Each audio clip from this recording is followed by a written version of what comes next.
নমস্কার and good morning. নতুন একটা ভিডিওতে তোমাদের সবাইকে অনেক ওয়েলকাম। সকালবেলা ঘুম থেকে উঠে কিন্তু ফ্রেশ হয়ে নিয়েছি, আর এখন যেটা ডেলি রুটিন সেটাই করছি।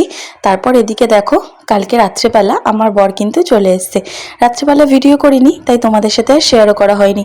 ও কি সুন্দর নিশ্চিন্তে ঘুমাচ্ছে দেখো। সকালবেলা না কাজ করতে একদমই ইচ্ছে করে না, জানো তো। এই শীতকালটা মনে হয় আরেকটু ঘুমিয়ে থাকি। মন বলে যে শুয়ে থাকি, কিন্তু কর্তব্য বলে যে না, উঠে পড়তে হবে। আমি একটা বাড়ির বউ। মেয়েদের জীবনটা কি পরিবর্তনশীল না? বাপের বাড়িতে থাকলে একরকম, আর শ্বশুর বাড়িতে থাকলে আর মেয়েদের কিন্তু এই দুটো জীবনই খুব সুন্দর করে মানিয়ে নিতে হয়। আর আমার বাড়িতে সকালবেলা সেরকম কোনো ঝামেলা নেই, আমি একটুখানি লেট করেই উঠি, ওই 8টার দিকে। আর এদিকে পেপারটা নিয়ে আসলাম, পেপারটা নিয়ে এসে আর কিন্তু এদিকে চাও করে নিচ্ছি। আমরা তিনজনেই আজকে একসাথেই চা খাবো। অন্যদিন মা একটু দেরি করে ওঠে বলে মাকে পরে চা দিই। আজকে সকালবেলা ব্রেকফাস্টের ঝামেলা নেই, বাবাকেই ডালিয়াটাই গরম করে দেবো, বাবা এটা খেয়ে নেবে। আর মা বললো সকালে কিছু খাবে না। আমিও ভাবলাম যে আমিও ছাতু খেয়ে নেবো। আর দেখছি হাঁড়িতে এইটুখানি ভাত আছে, তাই ভাবলাম যে বর তো ছাতুও খাবে না আর ভাত মানে ডালিয়াও খাবে না, তাই ওর জন্য ভাবছি একটুখানি ভাত ভাজা করে দেবো।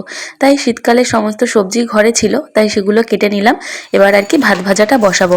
আর ওই যে তোমাদের যে কথাটা বললাম না, যে মেয়েদের সত্যি দুটো জীবন, বাপের বাড়িতে গেলে একরকম আর শ্বশুর বাড়িতে আসলে আরেক রকম।